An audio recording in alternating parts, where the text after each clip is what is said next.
Buenas noches a todos los presentes. Buenas noches, Fernando. Buenas noches, buenas noches.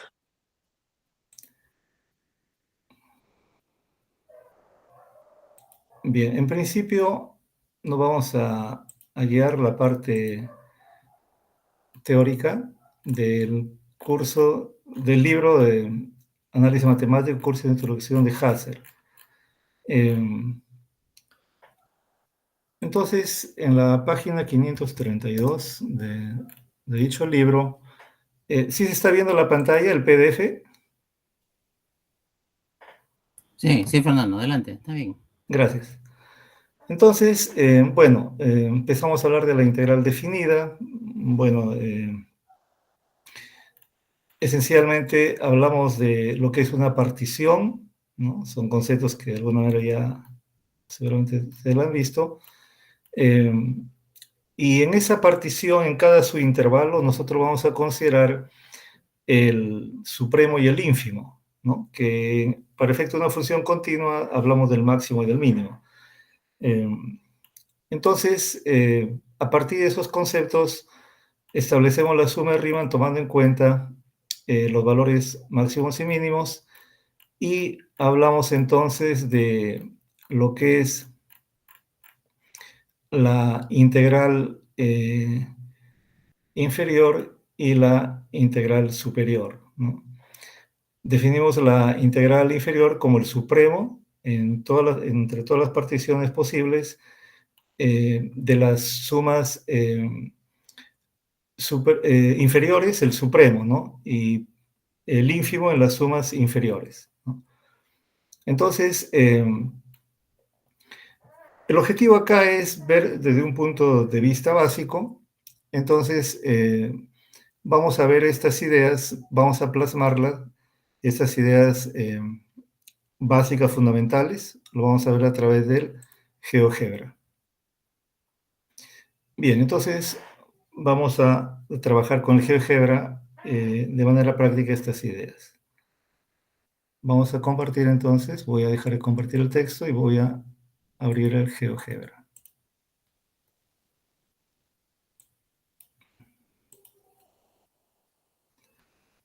Entonces voy a empezar a mostrar el GeoGebra. Estoy presentando ahí GeoGebra. Y para ver de una manera bastante sencilla, vamos a ver con un ejemplo básico. Por ejemplo, la función, una función bastante sencilla, la función seno de x más 1, por ejemplo, desde 0 hasta 3, por ejemplo, 0 hasta 2, de 0 hasta 2. A ver.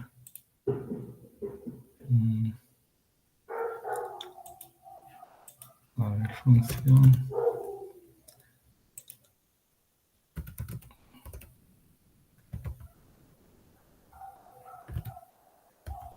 De 0 hasta 3. 0 hasta 3. Ya, entonces tenemos ahí la función seno restringida en el intervalo de 0 a 3. Vamos a quitar la etiqueta. Muy bien, entonces esa es la función. Entonces vamos a ver acá cómo son las sumas superiores y las sumas inferiores. Para ello vamos a hacer una comparación y en ese sentido vamos a... bueno, en ese momento estoy compartiendo el GeoGebra, ¿no? Si no se viera, me hacen la observación. Voy a abrir la otra pantalla, la otra vista, para comparar las sumas superiores y sumas inferiores. Bien, entonces vamos a definir una partición. Para eso utilizamos un deslizador. que va a ser un número natural, un número entero, ¿no? Con valores de 1 hasta 300. Muy bien, ya tenemos ahí. El n para nosotros va a ser la cantidad de subintervalos que dividimos nuestro intervalo, que en este caso es de 0 a 3, ¿no? Bien, y normalmente el software ya está diseñado para que nos ayude a hacer la partición. Bien, entonces vamos acá, vamos a utilizar el comando suma. Y bueno, acá hay varias opciones para poder realizar la suma de Riemann, ¿ya? En estos momentos, a partir de la definición que ha dado Haser, vamos a hablar de la suma superior y la suma inferior, ¿no? Entonces, primero vamos a hablar de la suma inferior. Para la suma inferior me piden la función, que en este caso lo defino como f, el extremo inferior, que es 0, el superior es 3, y el número de rectángulos, que va a ser n, ¿no? El número subintervalo de la partición. Entonces ahí aparece, voy a aumentar acá el tipo de letra.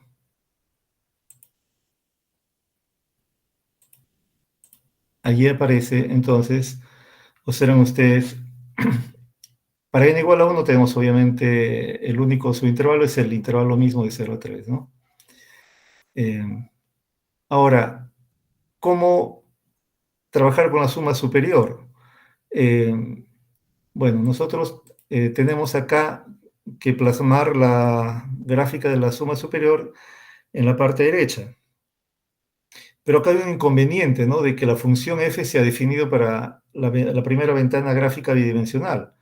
Entonces, bueno, si alguien de repente sabe otra manera, pero lo que me queda a mí es volver a definir la función, pero para esta ventana, para la segunda ventana gráfica bidimensional. Entonces, haciendo clic ahí, voy a definir la función nuevamente. En este caso,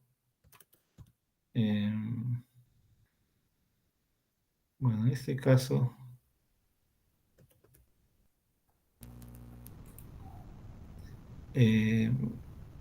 bueno, voy a llamar una función también lo mismo. Es una limitación que he observado acá. Bueno, he tratado de, digamos, he tratado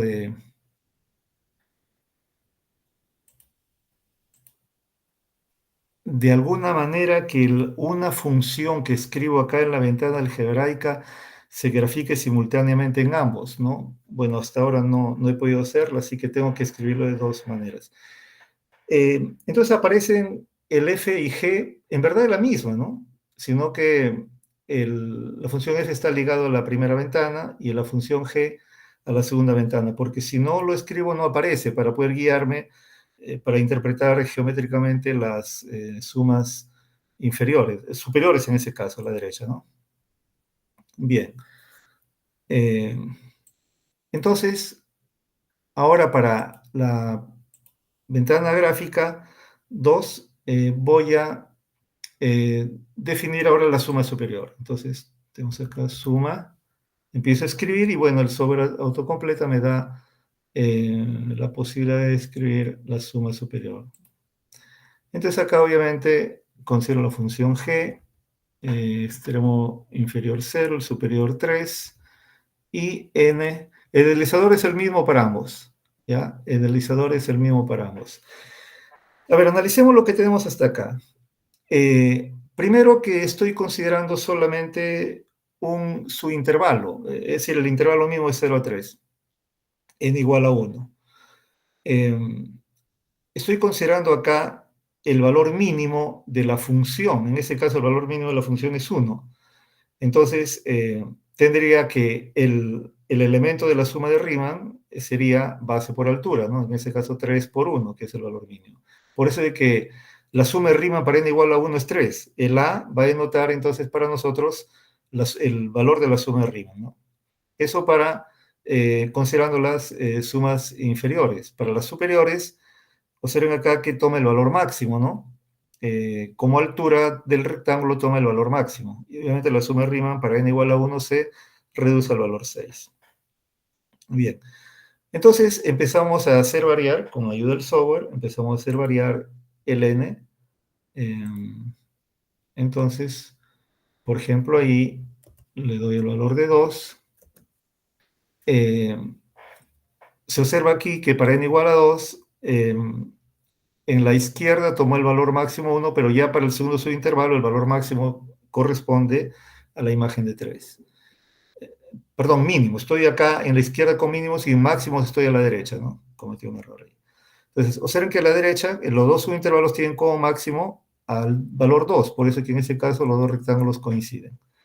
Y así nosotros vamos aumentando, por ejemplo allí, cuando nosotros tenemos 12 subintervalos, n12, entonces está sucediendo que geométricamente uno puede observar la disposición de los rectángulos. En cada rectángulo, en cada subintervalo se ha considerado el valor mínimo de la función en dicho subintervalo. Y en la parte derecha se está considerando el valor máximo de dicho subintervalo. Bueno, la definición que habíamos visto en Hazer habla de supremo e ínfimo, pero como comenté, tratándose de una función continua, esos conceptos se reducen a hablar de máximo y mínimo, ¿no? Muy bien, entonces, esta idea es bastante didáctica para empezar a formalizar la idea de lo que es la integral de Riemann. Bien, entonces, la pregunta sería, ¿y cuáles son esos valores, no? Entonces nosotros normalmente sabemos que los procesos de convergencia para funciones continuas se dan para una cantidad más o menos razonable, de 50, 60, por ahí ya va apareciendo, digamos, la convergencia, ¿no? Por ejemplo, si hacemos, ahí estamos en 63, por ejemplo, si hacemos correr el deslizador, ¿qué está pasando? Miren ahí con el valor de la suma inferior para n igual a 63. Está en 4.95 y la suma superior en 5.03. Si nosotros hacemos correr, avanzamos, miren, ¿qué va a pasar con los valores, no? Bueno, nosotros ya sabemos que es integrable la función y ambas van a converger al mismo valor, pero veamos acá qué sucede. Observen ustedes que hay una cierta estabilidad en cuanto a la suma inferior en la cifra 9, ¿no? Las 9 décimas, ¿no? Entonces, ya no hay variación para la primera cifra decimal. La segunda sí acaba de variar, ¿no? Y observen de que aquí, para la suma superior se estabilizó en 5, ¿no? Y ya no varía, ¿no? Observen ustedes, ya no varía. Bueno, ambas ya no varían si sigue aumentando. ¿Qué está pasando acá? Está pasando de que, primero, estamos utilizando solamente dos cifras decimales, ¿no? Entonces, vamos acá a aumentar la cantidad de cifras decimales. Vamos a poner 10, ¿ya? Entonces, aquí nos permite hacer un análisis un poco más detallado, porque si bien las primeras cifras decimales ya uno observa cierta estabilidad, en cambio las siguientes, las de orden diferente, la de orden superior, obviamente sí va a notarse una variación, ¿no? Sí se nota una variación. Pero en fin, de todas maneras, observen de que las sumas inferiores están allí.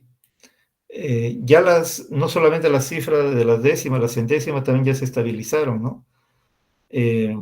Y la suma superior también, ¿no? Se estabilizó ahí en las décimas y las centésimas ya se están estabilizando, ¿no? Entonces, bueno, hasta 300 valores tenemos allí.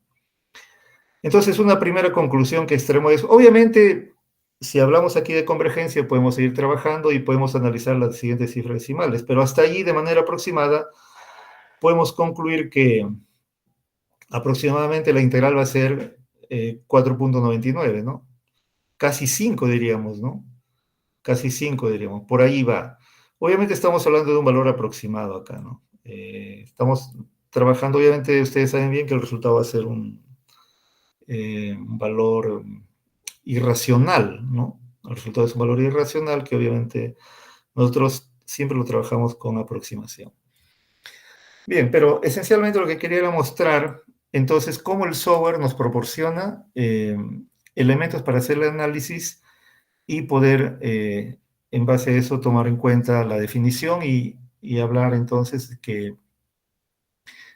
cuando la función es continua se da una convergencia, a través de estas sumas inferiores existe un supremo, ¿no? Y estas sumas superiores tienen un ínfimo, ¿no? Porque obviamente van decreciendo acá y van creciendo las inferiores. Entonces, cuando es integrable, obviamente ambas sucesiones van a converger al mismo valor, que es el valor de la integral sobre el intervalo. Concretamente, allí tendríamos nosotros, entonces, vamos calculando ya el valor exacto que proporciona el software. Bueno, exacto entre comillas, ¿no? Porque siempre va a ser aproximado, ¿no? A ver, entonces en este caso ya usamos el comando integral, sería la función f de 0 hasta 3.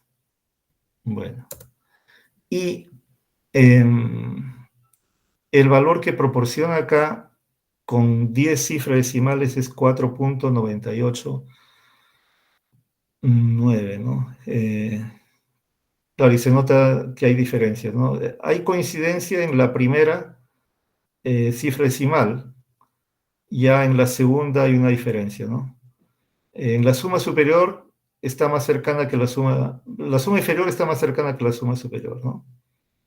Pero en fin, ahí ya podemos observar de que ese es el valor y la diferencia obviamente es bastante pequeña, el error es bastante pequeño al considerar una partición con n igual a 300, ¿no? 300 rectángulos.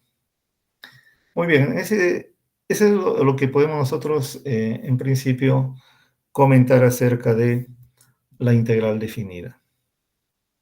No sé si hubiera alguna pregunta hasta ahí, alguna observación.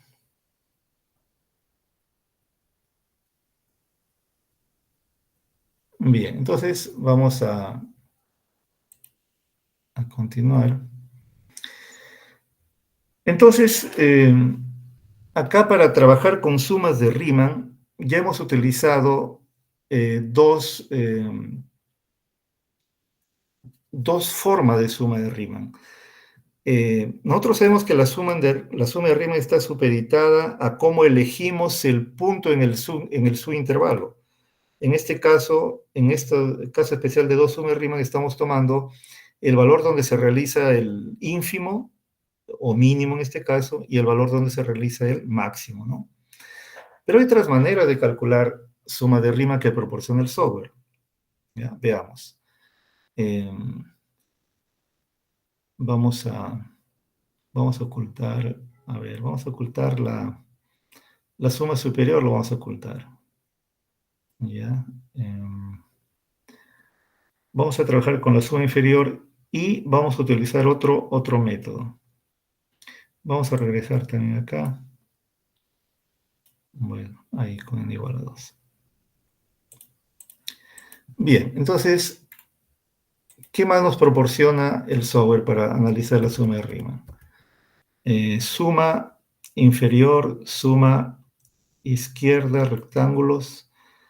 Rectángulos, ¿ya? ¿Cómo se utiliza el comando suma rectángulos para poder calcular suma de Riemann? A ver, vamos a...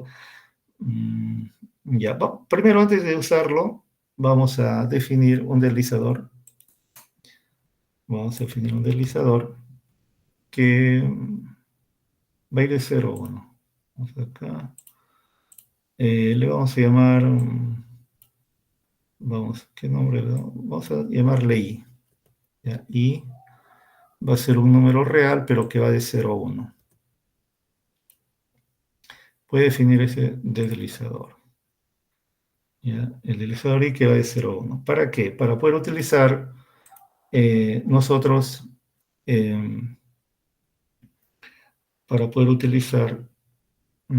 acá el siguiente comando, ¿no? Suma rectángulos. A ver, En suma rectángulos me piden la función, que obviamente... A ver, un momentito. Vamos a ocultar también la suma inferior. Por un momento, vamos a ocultar la suma inferior. Bueno, dejémoslo ahí. Ya. Entonces, vamos a ver, suma.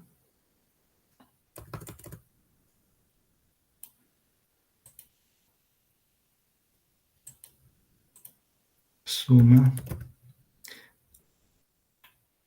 rectángulos. Ya, entonces la función f es la misma, estamos integrando de 0 a 3, el número de su intervalo es n, y acá la posición. Cuando habla de posición del rectángulo inicial, en verdad esta escritura no es la correcta, ¿no? Debería ser la posición del punto que estamos eligiendo en cada subintervalo. Debería ser mejor así. ¿Ya? Entonces vamos llamándole I. Y la posición del punto que vamos a elegir en cada subintervalo va a ser I, que está dado de 0 a 1. Cuando es 0 estamos eligiendo el punto de la izquierda del subintervalo, el x sub i menos 1. Cuando elegimos el de la derecha va a ser el 1. El punto central sería cuando el i vale 0.5. Eso lo vamos a ver ahorita. Bien, y eso lo estamos utilizando en la ventana gráfica derecha, ¿ya? Entonces nos vamos a concentrar ahí. Voy a ocultar esto para que no nos distraiga. Entonces miren qué está pasando ahí. Observen que en estos momentos el i vale 1, ¿ya? El i vale 1. Es decir, estoy eligiendo como el punto en el subintervalo para hallar la imagen que va a ser la altura del rectángulo, el extremo derecho, ¿ya? Entonces miren, observen ustedes en la parte derecha, por ejemplo en el 3 he tomado la imagen del 3, que corresponde al valor derecho. Acá en el intervalo de la izquierda, de 0 hasta 1.5, he tomado la imagen del 1.5 como altura, porque estoy eligiendo justamente el 1.5, que es el extremo derecho del subintervalo, del primer subintervalo, ¿no? Y así. Entonces aquí estoy tomando de esa manera. Ahora, y así sucesivamente, ¿no? ¿Qué pasaría si n vale 3, por ejemplo, ¿no? Si n vale 3, ahí, si n vale 4. También estoy tomando, como el i es 1, estoy tomando siempre el punto de la derecha del subintervalo, ¿ya? Ahora, ¿y qué pasaría si le pongo igual a 0? Me iría a coger el extremo de la izquierda, ¿no? Miren lo que está pasando ahí, ¿no? Estoy tomando, en ese subintervalo estoy tomando, por ejemplo, el 0, que es la imagen del 0 que está a la izquierda. En este intervalo estoy tomando la imagen de este punto, ¿ya? Como altura. Y así sucesivamente. ¿Por qué? Porque el i vale 0. Es decir, el i me da la posición del punto en el cual yo estoy eligiendo en cada subintervalo. ¿Ya? Muy bien. Si el i vale 0.5, estaría tomando el punto medio, ¿no? Miren. Ahí es elegido igual 0.5 y estoy tomando el punto medio en cada subintervalo y en ese punto medio trazo la altura. La imagen va a ser la altura del rectángulo. ¿Ya? Bien, entonces, una tarea que nosotros podemos desarrollar con los alumnos es analizar la convergencia dependiendo del punto de elección en cada subintervalo, ¿no? Por ejemplo, podemos comparar esta elección con las sumas inferiores, por ejemplo. Las sumas inferiores, ¿no? Podemos ver acá. Observen que el n es el mismo, ¿no? El n no está cambiando. Y en algunos casos va a haber coincidencia y en otros no va a haber, ¿no?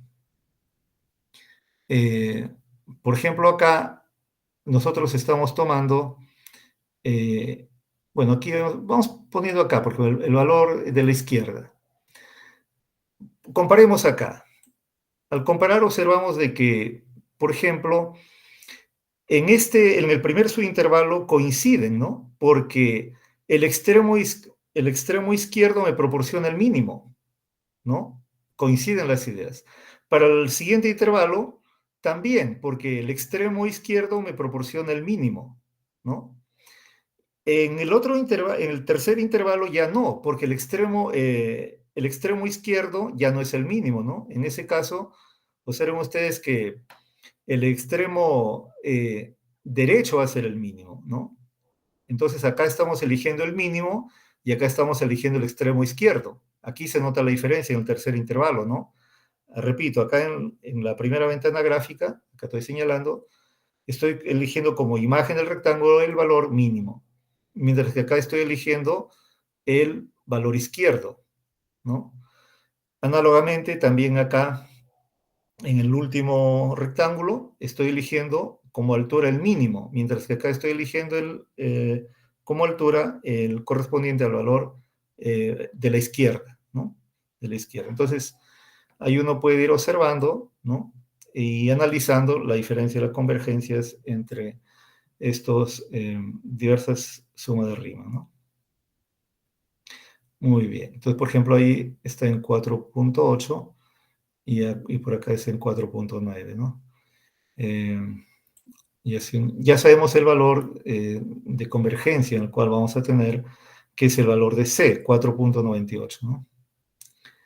Muy bien. Entonces,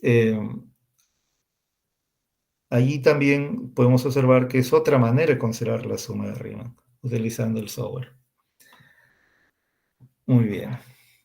Ahora, también hay una última manera de elegir la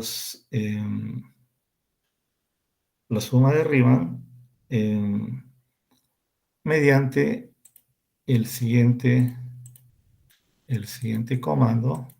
Acá sería suma trapezoidal. Suma trapezoidal. Entonces acá tendríamos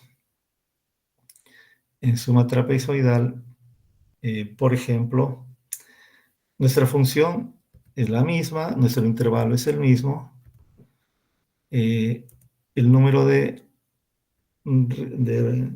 su intervalo es el mismo. Vamos analizando con una cantidad pequeña. Por ejemplo, ahí, para n igual a 1, ¿no?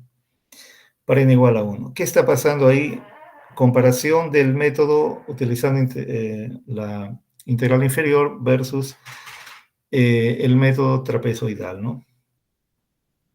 Podemos observar acá que, bueno, el error es bastante grosero ahí porque estamos utilizando solamente uno, ¿no? Un subintervalo. Observen acá, obviamente, vamos eligiendo allí. Acá, ¿no? A ver. Ya, 4. Observen lo siguiente, mire, y eso obviamente es notorio, ¿no? Cuando nosotros trabajamos con las sumas inferiores, la aproximación es, sabiendo que el valor exacto es 4.98, bueno, aproximadamente, ¿no? Observen la diferencia que hay, estamos tomando la misma cantidad de subintervalos. Para la suma de Riemann tomando el valor ínfimo en cada subintervalo, tenemos 4.2. Pero miren, para la misma cantidad de subintervalos, para 4 subintervalos, estamos en 4.89, ¿no? Siendo el valor de la integral 4.98, etcétera, ¿no? Entonces, obviamente se nota una diferencia, ¿no? Y geométricamente también uno está convencido de eso, porque uno puede observar que el error, que es esta partecitas que están de blanco, entre la curva y los rectángulos, obviamente es muy amplio comparando con el error acá, debido a que justamente acá se está tomando solamente el análisis de un valor y el otro no, en cada subintervalo. En cambio, acá se toman ambos valores. De alguna manera estamos tomando en cuenta la variación de la función de manera aproximada, ¿no? En el intervalo, mientras que acá estamos tomando solamente en cuenta un dato de la función en un punto. Observen que esta altura aquí no representa el valor de la función, ¿no? El valor de la función tiene que ver con las imágenes en los puntos de la gráfica. Entonces, esa es la razón evidente, ¿no? Y eso el día de ayer justo estuve conversando con mis alumnos y alguno de ellos creo que se encuentra acá, comentando sobre eso, ¿no? De que nosotros debemos analizar e interpretar lo que el software nos da, ¿no? El software simplemente nos da información, nos da cálculos, ¿no? Más no da interpretaciones, eso queda a cargo del alumno, del profesor en este caso, cuando está regresando a la clase, ¿no?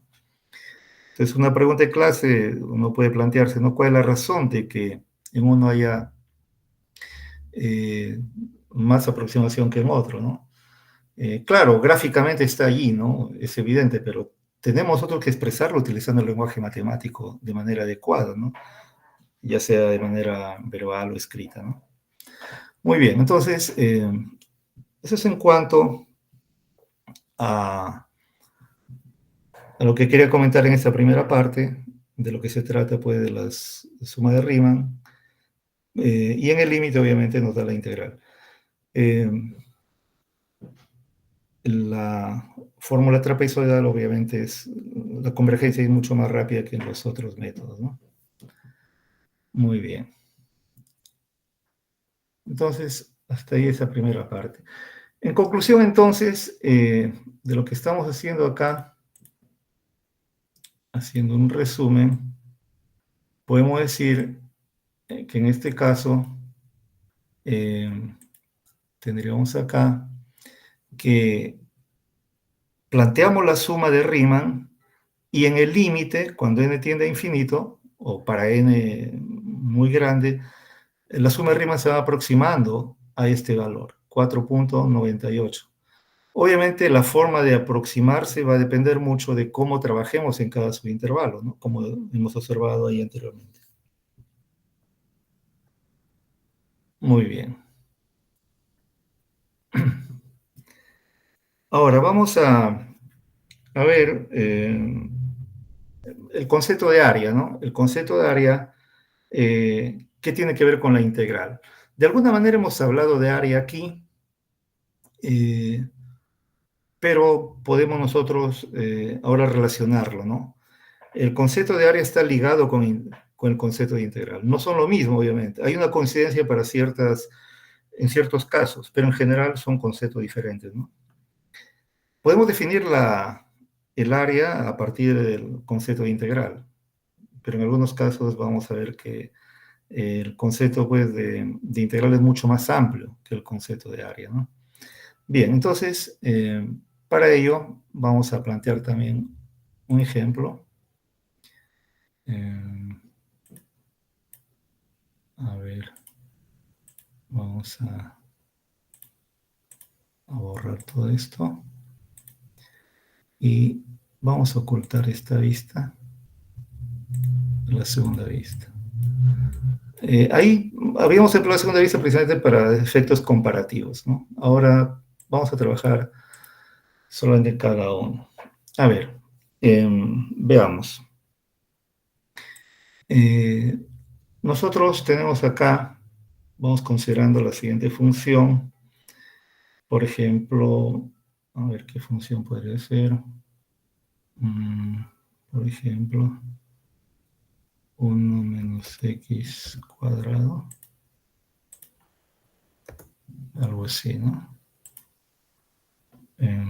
Puedo ponerle 4. Voy a ampliar un poquito.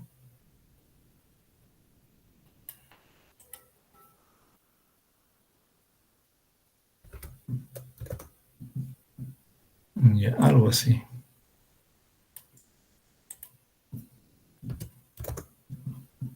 Ahí mejor. Entonces, nosotros planteamos la siguiente integral. Integral.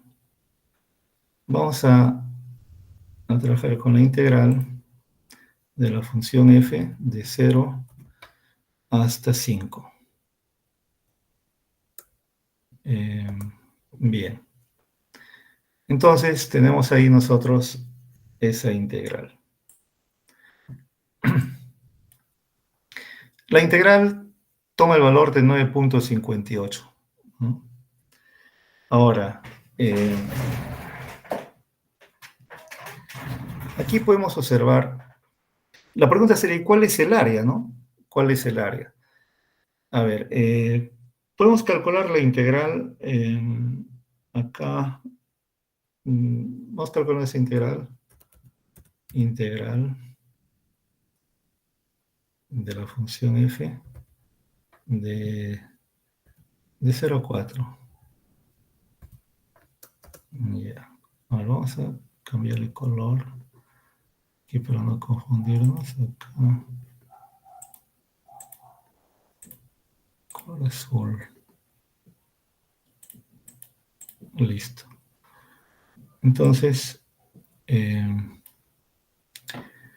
observamos nosotros que lo de azul es el área de la región región limitada por la curva y los ejes coordenados de 0 hasta 4, ¿no? Y habíamos dicho que anteriormente la integral de 0 hasta 5 está dado por 9.58, ¿ya?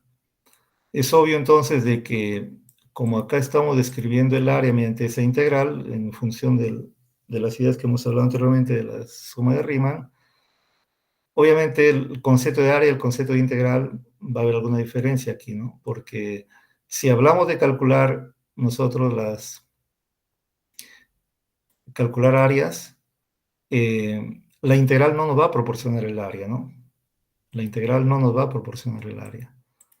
Debido a que acá nosotros tenemos valores negativos y la propiedad aditiva para funciones que no son positivas no se puede aplicar, ¿no? Hablando de la propiedad aditiva para el área. Entonces, acá tenemos que hacer alguna modificación cuando queremos calcular el área, ¿no? Entonces, en concreto, de ese ejemplo, nosotros podemos explicar a nuestros alumnos que la integral no siempre proporciona el área, ¿no? Si la función es positiva, no hay ningún problema, ¿no? Si la función es positiva, obviamente hay una coincidencia de área con integral, pero si la función es negativa, obviamente no va a ser así. Entonces, una manera de solucionar eso, a ver, inclusive podemos calcular de manera separada la otra integral desde 4 hasta 5, ¿no? Vamos calculándolo. Integral de la función f desde 4 hasta 5. Entonces, ahí tendríamos nosotros un color rojito, un color verde. Ya, así mejor. Entonces, bueno, yo he particionado al propósito de 0 a 4 donde la función es positiva y de 4 a 5 la función es negativa para ver la diferencia que hay, ¿no? De 0 a 4 como la función es positiva, entonces la integral es positiva y coincide con el área. De 4 a 5 la función es negativa y no es el área, porque el área es positivo, ¿no? Sin embargo, sabemos muy bien que el área sería el valor absoluto del valor de C, ¿no? Entonces, en concreto, el área de toda esta región va a ser la suma de B más el valor absoluto de C, ¿no? Eso vendría a ser el área. Entonces, que sería 10.67 más 1.08. Eso vendría a ser entonces el área de toda la región, considerando el total, ¿no? Esa es una manera. Otra manera podría ser, nosotros de frente podemos calcular la integral de la función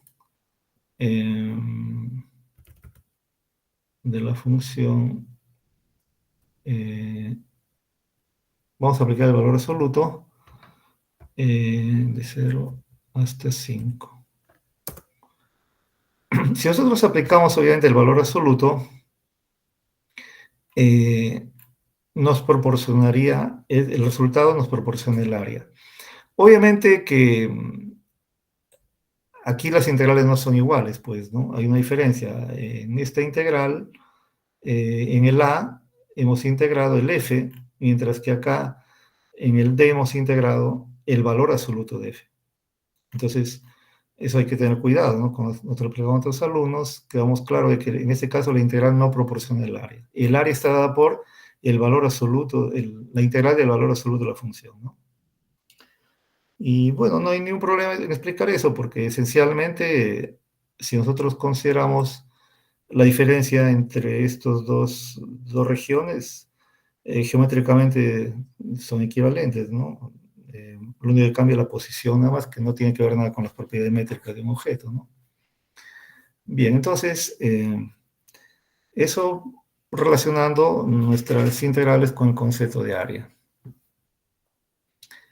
Muy bien, entonces, ahí ya como una aplicación, ¿no?, de lo que es el concepto de integral. Muy bien, vamos ahora a tratar de resolver un problema de volúmenes, ¿no? Vamos a tratar de resolver un problema de volúmenes utilizando nuestro software. A ver, voy a dejar de compartir. Voy a buscar por acá donde tengo un problemita. Integrales.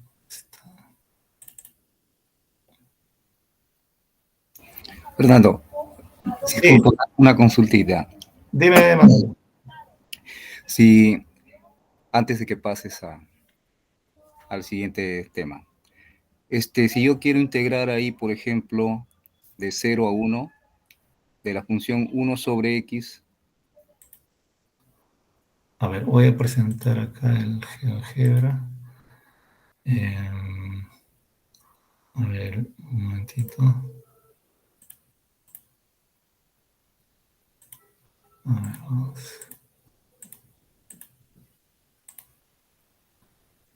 Ya, digo función 1 sobre x. ¿De dónde a dónde, Manuel? De 0 a 1. A ver. Obviamente nos va a arrojar error seguramente, ¿no? Sí, pues porque esa función no... Claro, es discontinua, ¿no? Sí. Y sí, A porque... ver, integral. Sí.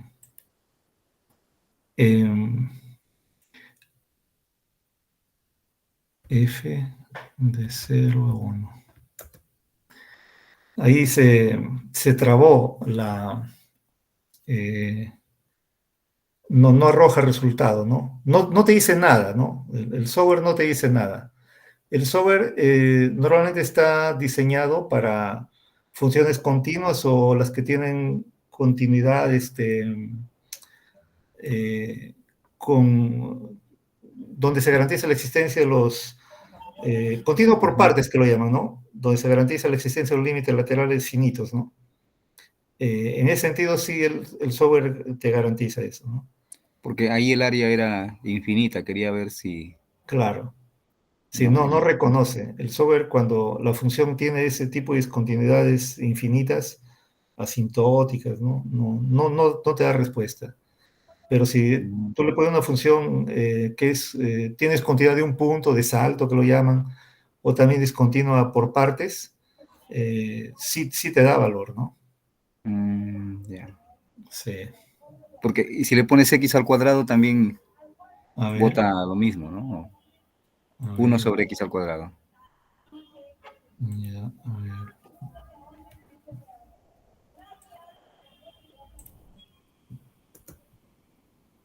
Lo mismo. Ya. Sí, no da respuesta, ¿no? Muchas gracias. Ya, a ver. Fernando, disculpa. Sí. Y si lo ves como una integral impropia, es decir, le pones un epsilon y después le calculas el límite. O sea, en lugar del 0 le pones un epsilon. Claro. ¿Se puede calcular en términos, o sea, usando GeoGebra? ¿Saldrá en función de epsilon o solamente en las límites inferiores y superiores aceptan números?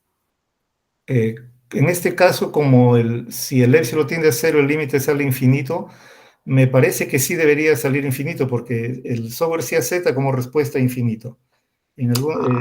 Sí te da ese valor, ¿no? Porque En esa verdad en no lo he realidad es hecho, una pero integral impropia de primera especie.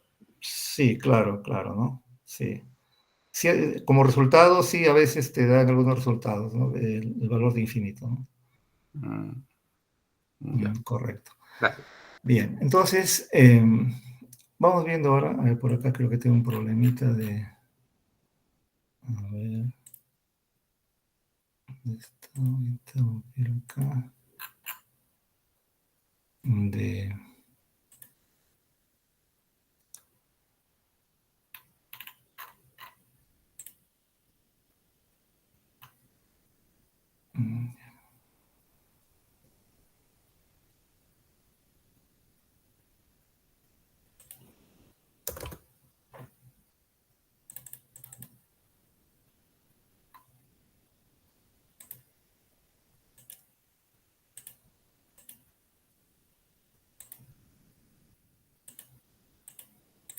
Bien, vamos a ver un problemita que dice lo siguiente. La base de un sólido es un círculo de radio 1. Estoy presentando ahí el Word. Dice, si las secciones transversales perpendiculares a un diámetro son triángulos equiláteros, determina el volumen del sólido, ¿no? La base de un sólido es un círculo de radio 1. Si las secciones transversales perpendiculares a un diámetro son triángulos equiláteros, determina el volumen del sólido. Ya. A ver, vamos a tratar de hacer esto con el GeoGebra. ¿Ya? Principalmente la parte gráfica, ¿no? La parte gráfica. Ya, entonces, quedamos así. Lo voy a copiar esto para guiarme, lo voy a poner en el grupo de... En el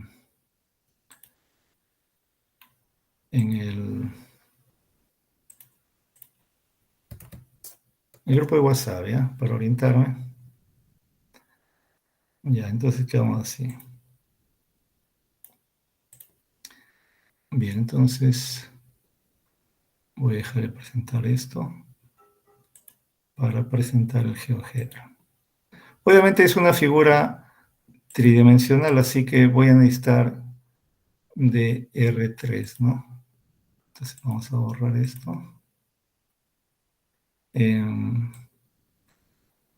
Vamos a utilizar la vista tridimensional. Ya está. Entonces, primero vamos a dibujar entonces, conforme dice acá, un círculo de radio 1. ¿Ya? Un círculo de radio 1. Entonces el plano XY va a ser el plano donde va a estar ese círculo, ¿no? Entonces vamos acá. Y tendríamos entonces la circunferencia. Vamos a ponerlo acá. A ver, hay varias maneras de poner esto. Vamos a ponerlo así, x cuadrado más y cuadrado igual a 1, ¿no?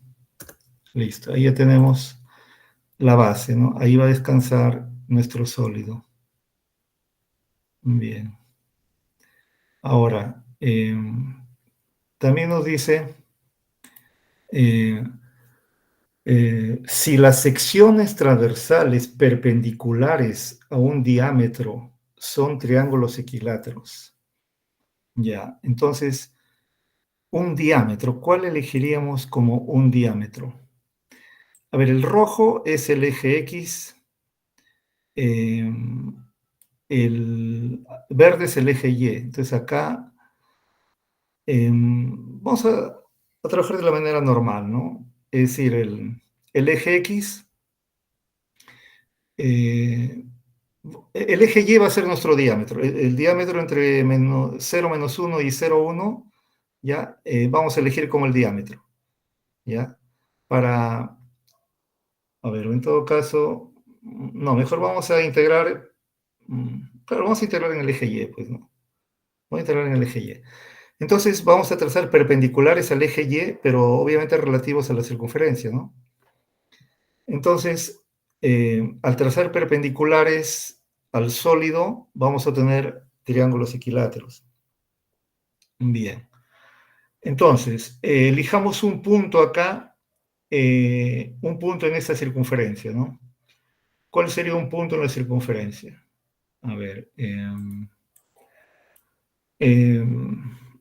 y para esto necesitamos nosotros, los puntos van a ir variando acá, y obviamente los puntos van a depender del ángulo. Entonces, vamos a hacer lo siguiente, vamos a definir un deslizador, un ángulo de menos 90 y 90, ¿no? A ver, un ángulo entre menos 90 y 90. Ya está. Y nosotros vamos a definir los puntos acá. Como son unitarios, no hay un problema, tendríamos los puntos, tendríamos los puntos, que en este caso sería coseno, a ver, un momentito acá, coseno de alfa, coseno de alfa, coseno de alfa, coma, seno de alfa, ¿no? De la manera clásica. Seno de alfa. Listo, ahí tenemos un puntito.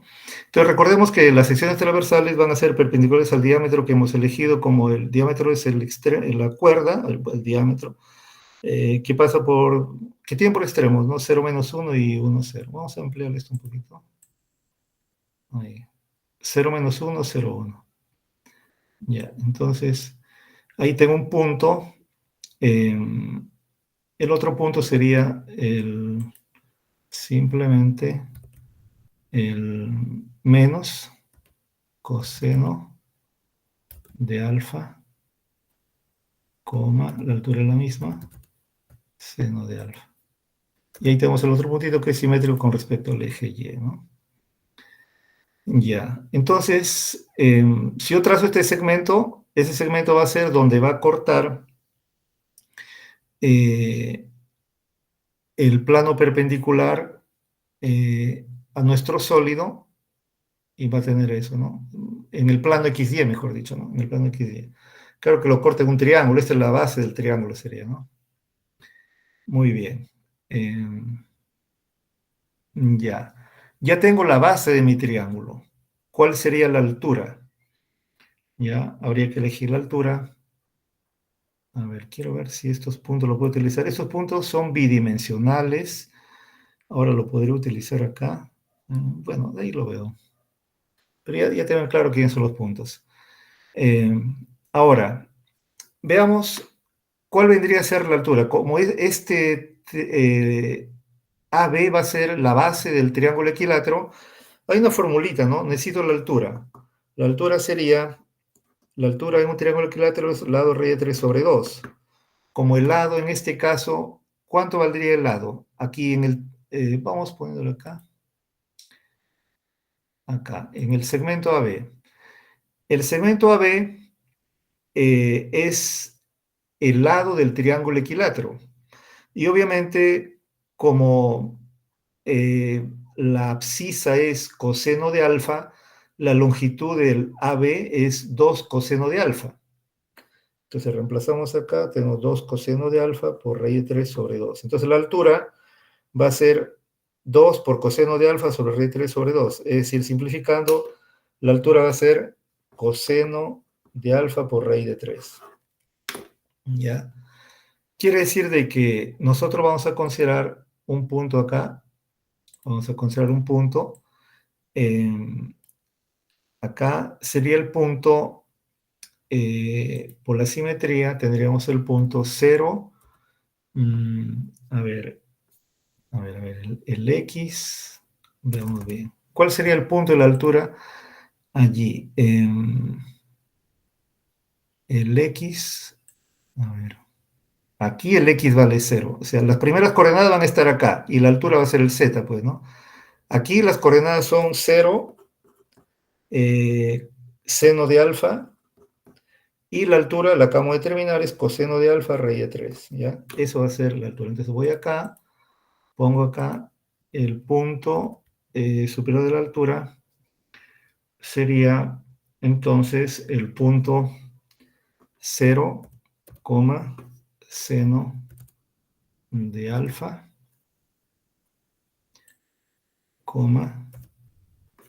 raíz de 3, coseno de alfa por raíz de 3. Por raíz de 3. Entonces, tenemos acá. Listo. Ese punto C es el punto vértice superior del triángulo equilátero. Y entonces ya yo podría trazar ese triángulo equilátero que va a ser el corte, ¿no? A ver, voy a ver si me permite, porque acá tengo una duda. El A y el B son bidimensionales, aunque están en R3, pero no sé si solamente el software lo toma la visión allí, pero no lo va a utilizar, porque obviamente tiene naturaleza distinta, por ejemplo, el B con el C, ¿no? Pero voy a ocultar este plano que me está incomodando. Voy a ver si puedo trazar el polígono. A ver, polígono. Si me permite, ¿no? Algo curioso, ¿no? Claro, ese lo admite, ¿no? Porque, a ver, rigurosamente no debería admitirlo, ¿no? Porque el A tiene 2 coordenadas, pero bueno, el software como lo sumerge allí ya tácitamente lo está considerando como la tercera coordenada 0, pues, ¿no? A ver, bien. Puede ser así, pero yo no lo voy a trabajar así, ese segmento también solamente lo he puesto de manera auxiliar, podría quedar ahí, ¿no? Pero a mí lo que me interesa es el polígono, voy a ponerlo así, polígono, y doy acá los puntos. Que los puntos serían A, B, C, ¿ya? Ahí está, esto me conviene mejor. Para no estar definiendo segmento por segmento, entonces de frente le pongo con polígono. Ya está. Entonces, obviamente lo que estoy haciendo acá en el plano X10 es un borrador. A mí me interesa la gráfica acá en R3, ¿no? Entonces, miren, allí, ojo que estoy considerando para alfa igual a 45. Para alfa igual a 45, estoy teniendo allí un triángulo equilátero, un corte, ¿no? Un corte con un plano perpendicular que está pasando por ahí para y igual seno de alfa, ¿no? Seno 45, que sería 1, pues, ¿no? Ya, entonces, perdón, seno 45 raíz 2 sobre 2, hablé mal.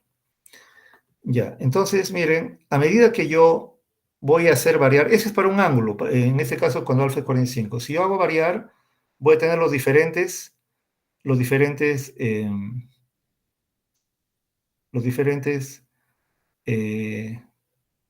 triangulitos, ¿no? Porque cada vez que yo corte con plano perpendicular al plano XY a lo largo de ese diámetro que está en el eje Y, voy a ir obteniendo eso. Entonces, la pregunta sería aquí, ¿cuál es la suma de Riemann, no? ¿Cuál es la suma de Riemann para poder encontrar a partir de eso la integral que nos va a proporcionar el volumen, ¿no? Entonces, en este caso, tendríamos lo siguiente. A ver, vamos a ver acá un poquito en este polígono. Ya, a ver acá. Miren, vamos a ver lo siguiente. Voy a mostrar el rastro porque hasta ahí, cuando no muestro el rastro, ¿qué está pasando? Cada posición que va asumiendo la gráfica no se mantiene, ¿no? La vista instantánea desaparece. Pero si yo le acciono mostrar el rastro del polígono, va a mostrar lo que va dejando, ¿no? Entonces ahora sí, miren, hago esto. Y aparece allí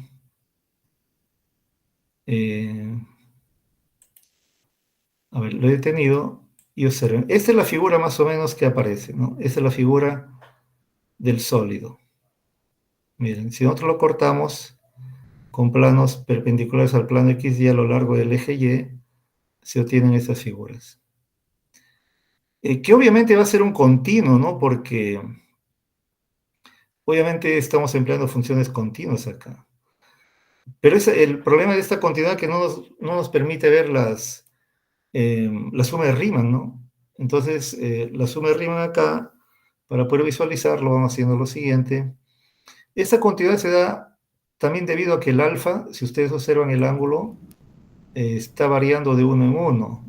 Claro, en verdad no es continuo, estoy hablando mal, ¿no? La variable alfa está definiendo de manera discreta, va variando de uno en uno. Pero aún así, ¿no? Aún así da la apariencia de ser un continuo, debido pues a que se van juntando consecutivamente las imágenes. Entonces voy a modificar esto, voy a ampliar de 5 en 5 que sea. Ya, el incremento que sea de 5. ¿Qué pasó acá? Para dar una idea.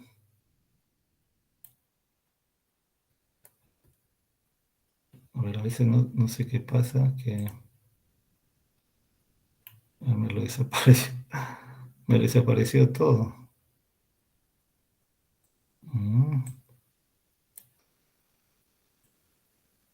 Ah, bueno, hay la opción de regresar que me permitió.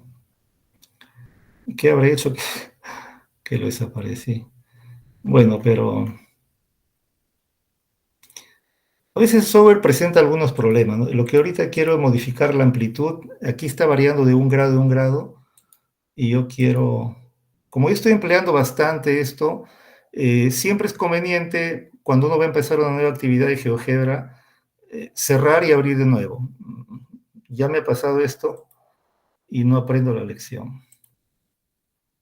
A ver, me olvidé, mejor dicho. Ahora poniéndole 5 ahí. Ya, me aceptó felizmente. Ya.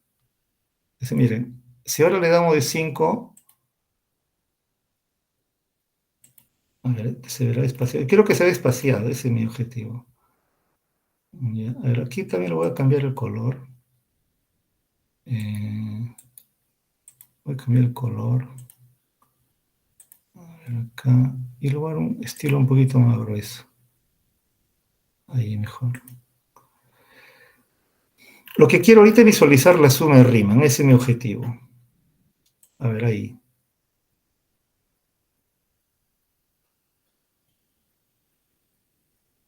Quiero espaciar los rectangulitos. Ese es mi objetivo.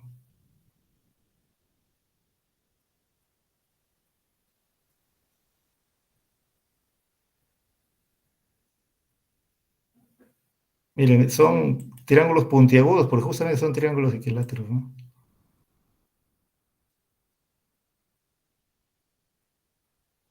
Ya, esa es la figurita. Cada triángulo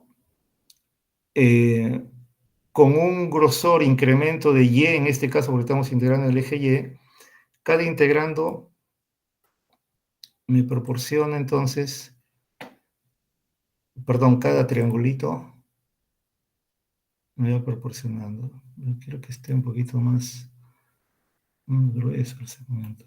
Me está dejando acá. A ver, ¿cómo hago acá?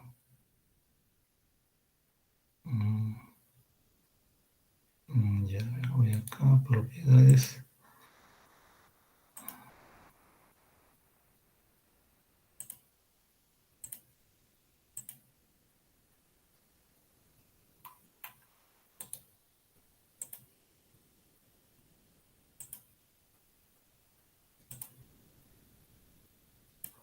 Los segmentos quiero hacerlo más gruesito, eso es lo que quiero acá. El problema está que el software medio que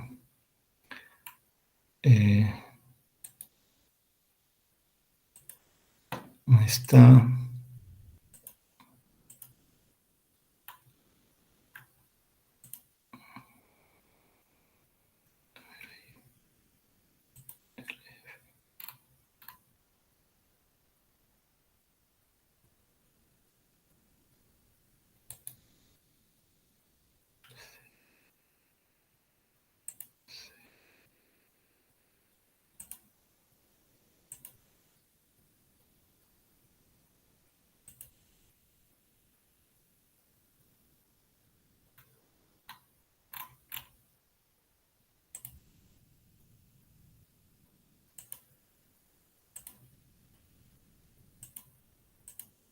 Veamos ahí.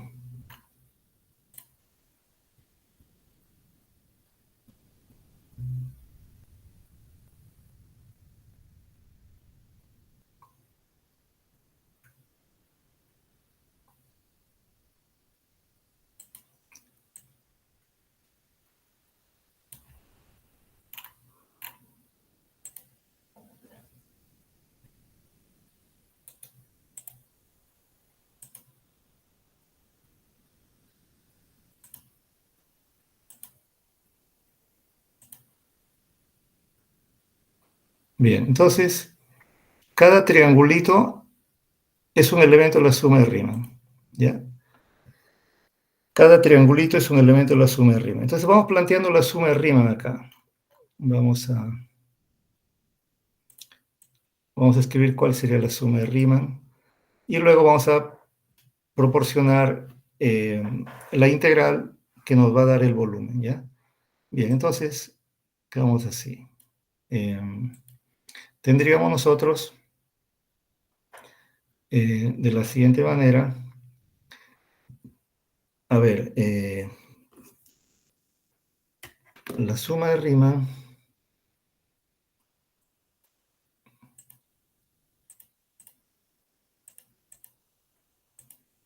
entonces quedaría así, suma de Riemann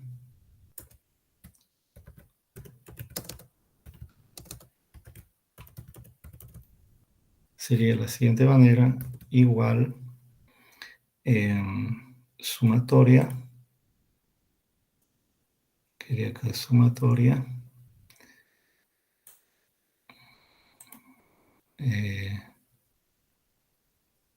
desde igual a 1 hasta n, ¿de qué? ¿Qué vamos a sumar? ¿Cuál es el elemento?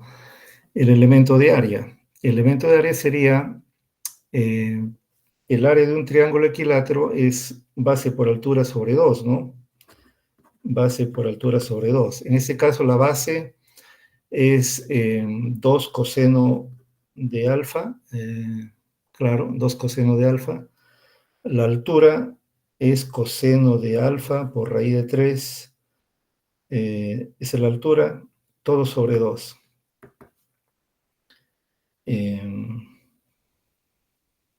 A ver, en este caso, tendremos acá, bueno, en este caso, que sería,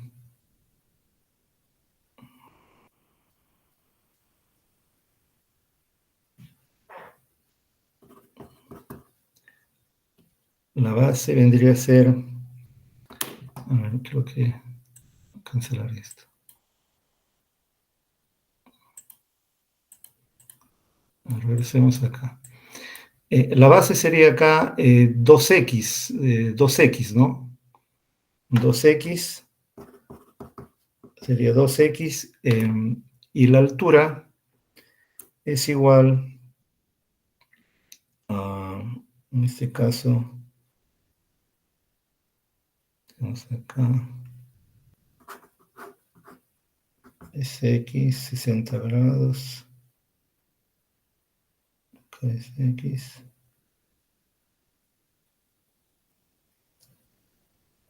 la altura vendría a ser h sobre x, tangente 60, x por tangente 60, ¿no?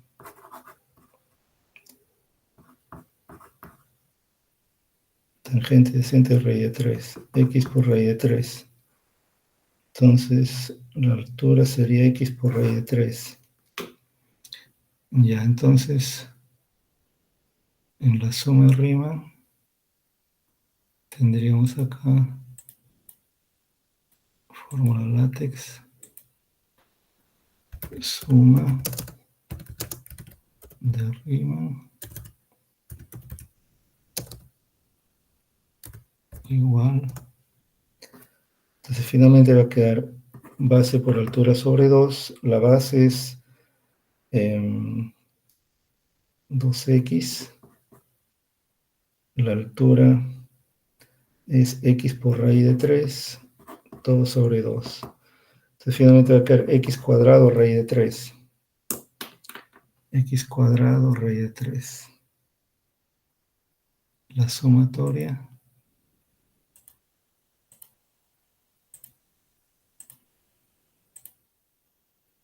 igual a 1, igual a 1, hasta n. Y lo que vamos acá es x cuadrado por raíz de 3. X al cuadrado por raíz de 3.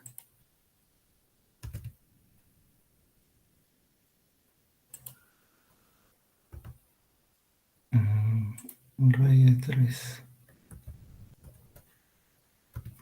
X cuadrado raíz de 3 por el incremento de x, por el incremento de, en ese caso, incremento de y, ¿no? Porque estamos integrando el eje y. A ver, quedaría así, ¿no? Ahora,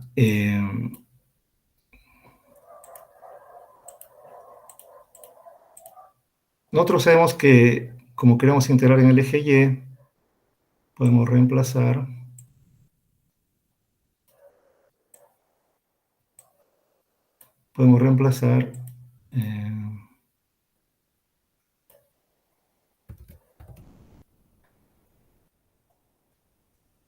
y vamos a poner acá, en lugar de poner x cuadrado, como x cuadrado más y cuadrado es 1, entonces vamos a poner 1 menos y cuadrado acá.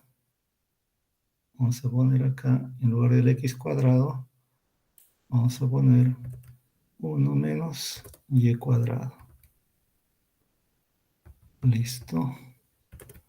Ahí está. Ok. Ya está. Entonces con esto ya pasamos a la integral. Y la integral nos daría acá, entonces quedaría volumen, definimos el volumen, igual, que sería la integral,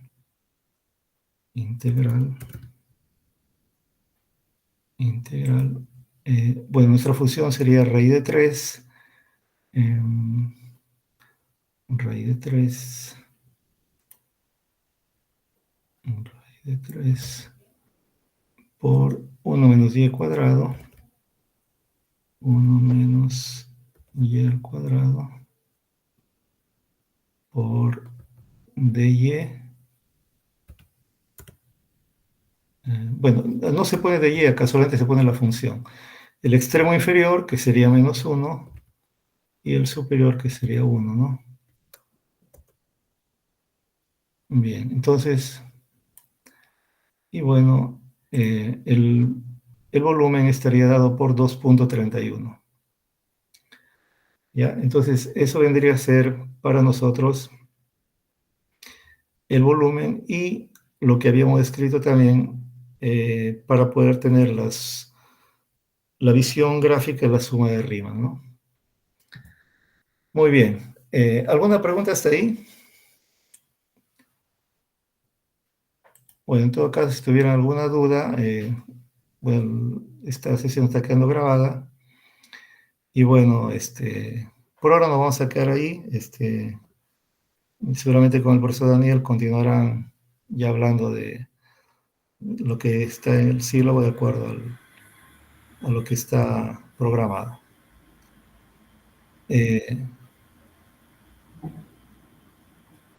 Luchito Lara, ¿alguna comunicación que de repente para los participantes? No, nada, bueno, nada más esto. Bueno, nuevamente gracias Fernando por el profesor Daniel, obviamente tuvo un percance ahora y bueno, Fernando lo ha reemplazado en este tema. Nada más para recordar que ya el próximo miércoles, como este mismo horario, estaremos ya cerrando el curso, ¿no? Hay una clase pendiente de ecuaciones diferenciales con GeoGebra y ahí estaremos tratando por finalizar el curso ya. Eso nada más y nos vemos la próxima semana todos, cuídense. Buenas noches, hasta el próximo miércoles. No. Muchas gracias, hasta el próximo miércoles. Buenas noches.